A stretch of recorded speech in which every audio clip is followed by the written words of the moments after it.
Hi friends, welcome to my channel. ఈరోజైతే egg masala curry చేశాను.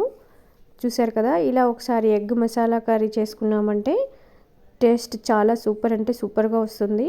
కొంచెం కూడా వదల్చకుండా తినేస్తాం మనం. ఈ విధంగా ఎగ్ మసాలా కర్రీ ఏ విధంగా చేసుకోవాలో ఒకసారి చూద్దాము. స్టవ్ మీద బాండి పెట్టి ఆయిల్ వేసి వేడి చేసుకొని కొంచెం పసుపు వేసుకొని అందులో బాయిల్డ్ ఎగ్ వేసుకుందాము. ఎగ్స్ అయితే నేను ఒక 4 తీసుకున్నాను.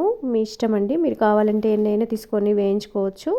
ఇలా ఒకసారి ఎగ్స్ బాయిల్ చేసుకున్న ఎగ్స్ని 2 మినిట్స్ అలా ఫ్రై చేసుకుందాము. ఫ్రై చేసుకొని ప్లేట్లో తీసుకుందాము. ఫ్రై అయిపోయిందండి, ప్లేట్లోకి తీసుకుందాము. ఇప్పుడు వేరే కడాయి పెట్టి అందులో ఒక 2 స్పూన్స్ ఆయిల్ వేసుకొని వేడి చేద్దాము. ఇప్పుడు కొంచెం జీలకర్ర, కరివేపాకు వేసుకుందాము. కరివేపాకు కూడా ఫ్రై అయిపోయాక ఆనియన్స్ వేసుకుందాము. ఆనియన్స్ ఒక 3 తీసుకున్నాను. అలాగే ఒక 5-6 పచ్చిమిర్చి చీలికలు వేసుకుంటున్నాను. ఇలా ఒక 2-3 మినిట్స్ ఫ్రై చేసుకుందాము ఆనియన్స్.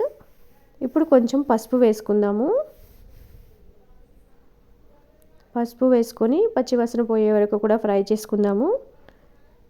ఇప్పుడు కొంచెం అల్లం పేస్ట్ వేసుకొని అల్లం పేస్ట్ కూడా పచ్చివాసన పోయే వరకు ఫ్రై చేసుకుందాము.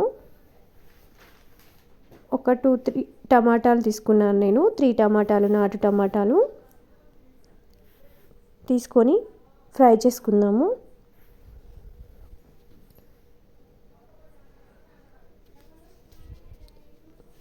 ఇప్పుడు కొంచెం సాల్ట్ వేసుకుందాము, 1 స్పూను.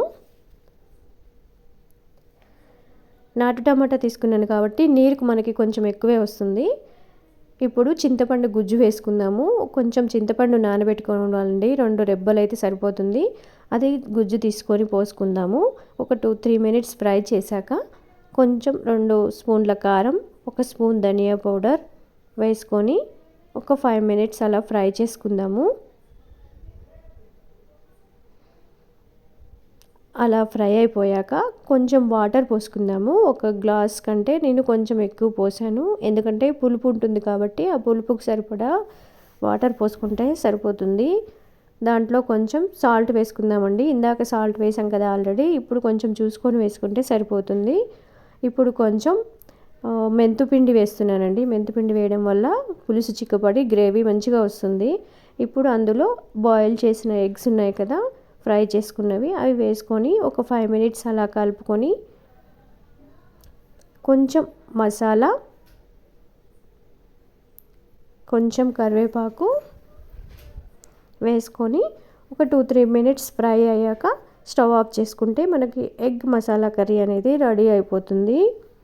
చూసారు కదండి, చాలా చక్కగా వచ్చింది, ఎంతో కలర్ఫుల్గా వచ్చింది. సో టేస్ట్ అయితే సూపర్గా ఉంటుందండి. ఓకేనా ఫ్రెండ్స్, మీరు కూడా ఒకసారి ట్రై చేయండి. బాయ్.